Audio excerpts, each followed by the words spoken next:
Bismillahirrahmanirrahim. Assalamualaikum warahmatullahi wabarakatuh dan selamat pagi. Alhamdulillah Rabbil Alamin. Kita ketemu lagi di pertemuan keempat di hari Jumat yang penuh barakah. Mudah-mudahan kita semua dalam lindungannya. Nah, sebelum kita mulai pembelajaran ini, sebaiknya kita berdoa agar apa yang kita lakukan dengan mudah kita terima dan serap dan kita aplikasikan ke dalam lingkungan kita sehari-hari. Berdoa mulai.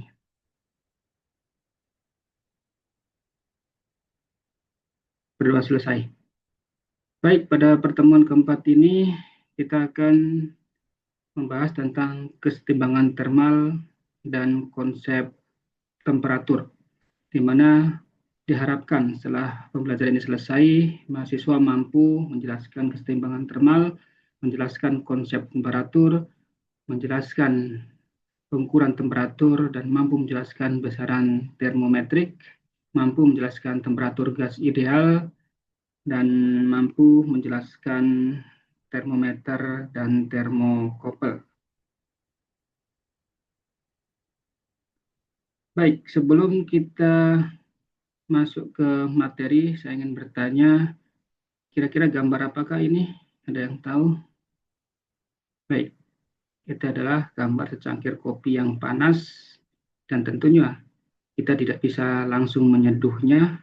Ketika dalam kondisi panas dan tunggu dingin, baru kita bisa menyeduhnya. Nah, prinsip ini merupakan perubahan temperatur di mana untuk suhu yang berada pada secangkir kopi tersebut akan mengalir ke dalam lingkungan. Nah, ketika suhu itu berubah, panas akan mengalir ke sekitarnya. Nah, panas itu selalu mengalir dari benda yang lebih panas ke benda yang lebih dingin. Sampai akhirnya suhu keduanya itu menjadi sama. Nah, ini adalah salah satu konsep kesetimbangan termal yang kita dapatkan dalam kehidupan kita sehari-hari. Waktu kita ngopi pagi, siang maupun malam. Nah, baik. Kita lanjut ke materi. Apa itu temperatur? Temperatur adalah ukuran tingkat panas atau dingin suatu benda, di mana temperatur itu menunjukkan seberapa cepat partikel dalam suatu benda itu bergerak. Jadi semakin cepat gerakannya, makin tinggi temperaturnya. Begitu juga sebaliknya, semakin lambat gerakannya, maka semakin rendah juga temperaturnya. Nah, biasanya alat ukur yang digunakan adalah termometer. Nah, selanjutnya adalah apa itu panas atau kalor? Panas adalah bentuk energi yang berpindah akibat perbedaan temperatur. Nah, energi itu biasanya berpindah dari suhu yang tinggi ke suhu yang lebih rendah. Seperti tadi, secangkir kopi yang suhunya tinggi akan berpindah ke lingkungan yang suhunya lebih rendah. Nah, satuan yang digunakan adalah joule atau kalori atau kal. Selanjutnya adalah kesetimbangan termal. Kesetimbangan termal terjadi ketika dua benda yang bersentuhan atau berada dalam kontak termal memiliki suhu yang sama, sehingga tidak ada lagi perpindahan panas antara keduanya. Artinya, seperti tadi, secangkir kopi tadi yang sebagai prolog, ketika suhunya sama dengan lingkungan, maka itu sudah terjadi kesetimbangan termal dan tidak ada lagi perubahan yang terjadi. Nah, kalau kita misalkan untuk proses kesetimbangan termal, misal ada sebuah benda A dengan suhunya adalah 80 derajat Celcius dan benda B 30 derajat Celcius, kemudian kita dempetkan atau tempelkan, maka secara otomatis benda A yang mempunyai suhu 80 derajat Celcius akan mengalir ke benda B yang mempunyai suhu 30 derajat Celcius atau yang lebih rendah. Jadi panas berpindah dari A ke benda B. Sehingga pada akhirnya nanti akan tercapai suhu yang sama antara A dan B. Misal dia 20 derajat, antara A 20 derajat dan B juga 20 derajat. Maka setelah mencapai suhu yang sama, maka tidak ada lagi perubahan suhu atau tidak ada aliran suhu lagi. Nah, suhu air yang sama inilah yang disebut dengan kesetimbangan termal tadi. Selanjutnya adalah hukum zero termodinamika atau hukum nol termodinamika, di mana jika A adalah kesetimbangan dengan B dan B dengan C juga. Saya ulangi, jika A setimbang dengan B dan B dengan C, maka secara otomatis A itu akan setimbang dengan C. Nah, dasar logis pengukuran temperatur yang biasa kita dapatkan dalam buku pelajaran bahwa termometer dapat digunakan untuk mengukur suhu dengan akurat karena suhu adalah sifat yang teratur. Artinya apa? Jika dua benda memiliki suhu yang sama, maka tidak akan terjadi perpindahan panas di antara keduanya. Selanjutnya,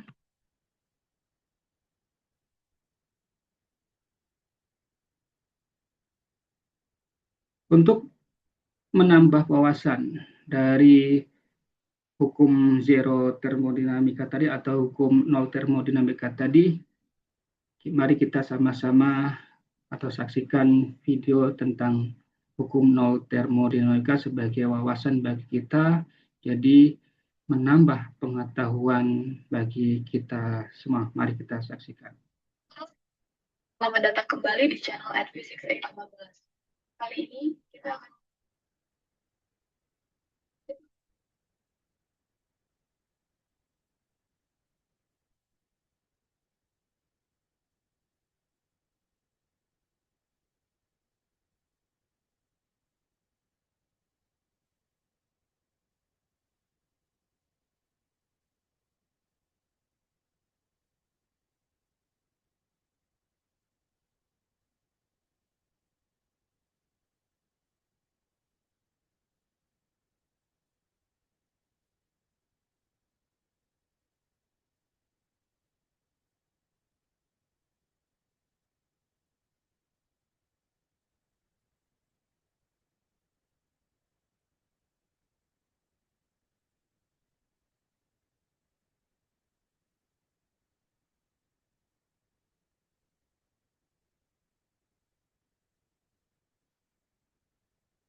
Baik, bagaimana anak-anak? Apakah semakin paham, semakin jelas terkait hukum zero termodinamika? Dan nanti saya harapkan jika kurang paham atau kurang jelas, bisa mencari video-video yang serupa yang terkait. Baik, kita lanjut ke konsep temperatur, di mana temperatur adalah besaran fisik yang menunjukkan tingkat panas atau dingin suatu benda, di mana temperatur berhubungan langsung dengan energi kinetik rata-rata partikel dalam suatu zat. Artinya semakin cepat partikel itu bergerak, maka semakin tinggi semakin tinggi temperatur itu akan naik. Itu sebaliknya, semakin lambat partikel itu bergerak, maka semakin rendah temperatur itu. Nah, biasanya untuk satuan yang digunakan adalah derajat Celcius, Kelvin, maupun derajat Fahrenheit. Nah, alat ukur yang biasa digunakan dan rata-rata kita bisa dapatkan di lingkungan sekitar, di toko-toko di sekitar lingkungan tempat tinggal kita, yakni ada termometer raksa, termometer alkohol, dan termometer digital. Itu adalah salah satu alat ukur temperatur, baik untuk temperatur suhu badan kita seperti yang di sebelah kanan itu termometer digital maupun termometer raksa yang kadang digunakan untuk mengetahui temperatur di lingkungan, di gedung atau di rumah kita. Nah, sedangkan untuk besaran termometrik adalah besaran fisika yang berubah secara teratur dan dapat diukur saat temperatur suatu benda itu berubah. Contohnya gampangnya seperti ini, seperti panjang kolom raksa, terus hambatan listrik, terus tegangan termokouple. Nah, itu yang contoh-contoh yang mudah kita dapatkan di laboratorium maupun waktu saat kita praktek fisika dasar. Nah, sedangkan untuk dasar pengukuran suhu, kita mengukur perubahan besaran termometrik untuk mengetahui suhu suatu benda itu secara tidak langsung. Selanjutnya adalah termometer gas ideal, yakni termometer ini biasanya menggunakan adalah gas ideal sebagai bahannya. Terus memiliki keakuratan dan standar yang tinggi, biasanya digunakan sebagai kalibrasi ilmiah terhadap termometer yang lain. Nah, ini sebagai gambar ilustrasi untuk termometer gas yang ideal. Selanjutnya adalah konsep gas ideal. Gas ideal adalah model gas teoritis yang terdiri dari partikel-partikel kecil yang tentunya tidak saling tarik-menarik atau tolak-menolak. Nah, bergerak secara acak dan tentunya konstan. Nah, tumbukan antar partikel dengan dinding wadah itu bersifat elastis sempurna atau tidak ada kehilangan energi. Nah, untuk persamaannya kita menggunakan PV sama dengan nRT, di mana untuk P itu tekanan gas dalam satuan Pascal dan V adalah volume gas, satuan adalah meter kubik, dan N adalah jumlah mol gas, satunya mol, sedangkan R adalah tetapan gas ideal sebesar 8,314 Joule per mol Kelvin, sedangkan T adalah suhu mutlak itu menggunakan satuan Kelvin. Nah, selanjutnya adalah termometer gas volume konstan, di mana termometer gas volume konstan adalah alat pengukur suhu yang bekerja dengan prinsip perubahan tekanan gas pada volume tetap. Nah, ini digunakan untuk pengukuran suhu tinggi, artinya tidak untuk suhu badan. Nah, bagaimana prinsip kerjanya? Prinsip kerjanya adalah gas ditempatkan dalam sebuah wadah yang tertutup dengan volume yang tetap. Nah, ketika suhu meningkat, tekanan gas juga akan meningkat secara proporsional terhadap suhu mutlaknya. Di sini menggunakan Kelvin sebagai satuannya. Sedangkan hubungan matematisnya terhadap gas ideal menggunakan persamaan P1 dibagi T1 sama dengan P2 dibagi T2. P1 adalah tekanan pertama, T2 adalah temperatur pertama, sama dengan P2 adalah tekanan kedua atau terakhir, T2 adalah temperatur kedua atau yang terakhir. Sedangkan untuk penskalaan termometer, biasanya mempunyai dua titik, titik bawah dan titik atas. Titik bawah itu memacu pada es yang mencair, yakni 0 derajat Celcius. Sedangkan titik tetap atas yaitu mengacu pada air yang mendidih atau sekitar 100 derajat Celcius. Namun untuk penskalaan itu ada beberapa seperti Celsius, Fahrenheit, Kelvin, dan Reaumur, di mana untuk Celsius untuk titik tetap bawahnya itu 0 derajat Celcius dan titik mendidih airnya itu 100 derajat Celcius. Untuk Fahrenheit 212 Fahrenheit itu untuk titik airnya, dan untuk titik mencairnya itu 32 derajat Fahrenheit. Sedangkan Kelvin yakni 337 Kelvin dan titik bekunya atau cairnya 273 Kelvin. Sedangkan untuk reamur itu titik didihnya adalah 80 derajat reamur dan titik bekunya adalah 0 derajat reamur. Nah, itu titik beku untuk reamur dan Celcius itu sama, yaitu 0 derajat 0 derajat maksudnya, dan untuk titik didihnya itu yang berbeda, yaitu 100 untuk Celcius dan 80 untuk reamur. Nah, sehingga kita harus mengkonversi skala temperatur tersebut karena tadi ada perbedaan-perbedaan baik titik cair maupun titik didihnya. Jika misal dari Celcius ke Kelvin, kita menggunakan persamaan temperatur Celcius itu tambah dengan 273,15. Sedangkan untuk Celcius ke Fahrenheit, kita menggunakan 9/5 derajat Celcius ditambah dengan 32. Sedangkan Kelvin ke Celcius, contohnya itu yaitu untuk derajat Kelvin dikurangi dengan 273,15. Selanjutnya untuk Fahrenheit ke Celcius itu 5/9 dikali dengan derajat Fahrenheit dikurangi dengan 32. Nah, ini adalah rumus-rumus konversi skala untuk temperatur. Nah, selanjutnya adalah termokopel. Termokopel adalah alat mengukur suhu yang bekerja berdasarkan prinsip efek termoelektrik atau efek Seebeck, yaitu timbulnya tegangan listrik akibat perbedaan suhu pada dua logam yang berbeda yang disambungkan. Nah, biasanya digunakan untuk suhu yang tinggi dan rata-rata ini banyak digunakan di industri-industri, bukan skala rumahan, tapi skala industri. Nah, contoh pengukuran temperatur ini merupakan tabel hubungan nilai fisik dengan suhu. Contoh yang pertama adalah panjang kolom cairan. Untuk contoh alat ukurnya adalah termometer raksa atau alkohol. Sifat fisika yang diamati adalah pemuaian panjang, setelah hubungan dengan suhu adalah linear, semakin panas semakin panjang. Sedangkan hambatan listrik atau R yang contoh alatnya adalah termistor atau RTD, yang sifat fisika yang diamati adalah resisten kawat logam serta hubungan dengan R, suhunya adalah R naik saat suhu naik.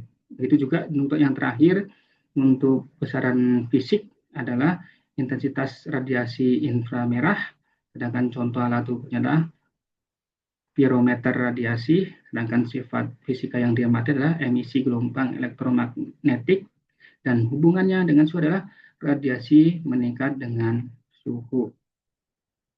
Nah, selanjutnya adalah aplikasi keseimbangan termal dalam kehidupan sehari-hari. Dalam kehidupan sehari-hari bisa kita dapatkan contohnya pada kulkas, pada AC, pada alat memasak atau pemanas.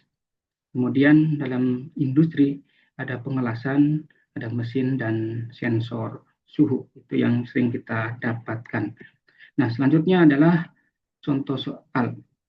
Misal, contoh soal pertama, dua benda A dan B bersuhu 80 derajat Celcius dan 30 derajat Celcius. Kapasitas panasnya itu sama. Jika sistem terisolasi, berapa suhu akhirnya? Kemudian kita jawab, diketahui temperatur awal atau di benda A itu 80 derajat Celcius dan temperatur B atau benda B itu 30 derajat Celcius. Kemudian kita bagi dua dan hasilnya adalah 55 derajat Celcius. Sehingga suhu akhir dari sistem adalah 55 derajat Celcius. Ada yang kurang paham? Ini sangat jelas ya, karena sangat mudah. Nah, selanjutnya adalah saya ingin Anda mengerjakan soal berikut. Saya ingin mengetahui berapa pemahaman atau seberapa tingkat kemampuan Anda menyerap dari ilmu, pemahaman, kesetimbangan termal, dan konsep temperatur yang barusan kita sampaikan. Jadi silakan buka buku, kemudian tulis di buku, waktunya adalah 5 menit, kemudian dan untuk saya koreksi. Silakan. Saya hitung waktunya dari sekarang 5 menit dimulai.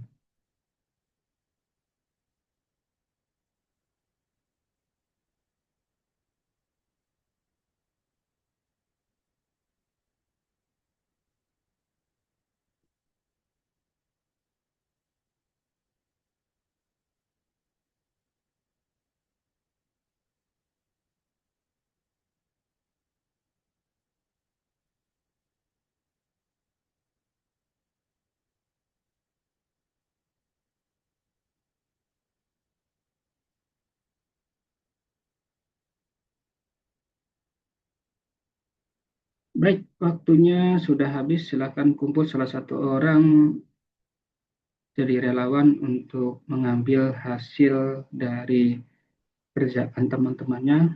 Biar secara sepintas saya koreksi untuk melihat seberapa pemahaman materi yang barusan disampaikan. Silakan.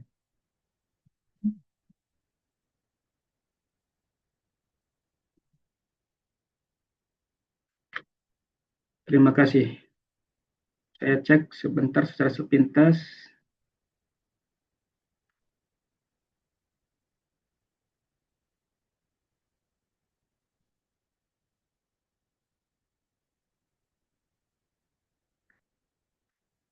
Baik, secara sampel saya periksa, alhamdulillah saya diambil kesimpulan dari sekian mahasiswa rata-rata mampu menjawab dan memahami materi yang barusan saya sampaikan, yakni terkait kesetimbangan termal dan konsep temperatur. Nah, selanjutnya sebelum diakhiri, ada tugas kelompok. Instruksinya, bentuklah nanti kelompok kecil antara 3 sampai 5 orang, lalu nanti tugas Anda berdiskusi dan kerjakan. Topiknya melakukan studi pengamatan atau eksperimen sederhana untuk menunjukkan proses kesetimbangan termal. Dan minggu depan pada pertemuan ke-5 nanti dikumpul untuk kita bahas bersama sebelum kita masuk ke materi pertemuan yang ke-5. Dan penutup sebagai refleksi bahwa temperatur adalah ukuran tingkat panas suatu benda dan dapat dikendalikan untuk berbagai keperluan seperti pendinginan, pemanasan, hingga pengawetan. Dan kesetimbangan termal terjadi ketika tidak ada lagi perpindahan panas antar benda yang bersentuhan. Nah, itu sebagai kesimpulan. Dan refleksinya, bagaimana pemahaman Anda tentang temperatur dan kesetimbangan termal dapat diterapkan dalam kehidupan sehari-hari. Dan terakhir, pesan dari saya, tetap semangat belajar untuk mencari ilmu, jangan cuma sampai di lingkungan kampus UNAIR saja, tapi menyebarlah sampai hingga ke negeri Cina. Itu pepatah dalam suatu hadis yang mengatakan begitu. Dan jangan juga terpatok pada materi yang disampaikan pada hari ini atau oleh dosen-dosen mata kuliah, tetapi perbanyaklah mencari ilmu baik secara online maupun langsung di kehidupan nyata. Dan mungkin itu yang saya bisa sampaikan pada pertemuan keempat ini. Mudah-mudahan kita beri kesempatan, kesehatan, dan bisa kita ketemu lagi di minggu depan di hari yang sama. Saya akhiri. Assalamualaikum warahmatullahi wabarakatuh dan selamat pagi.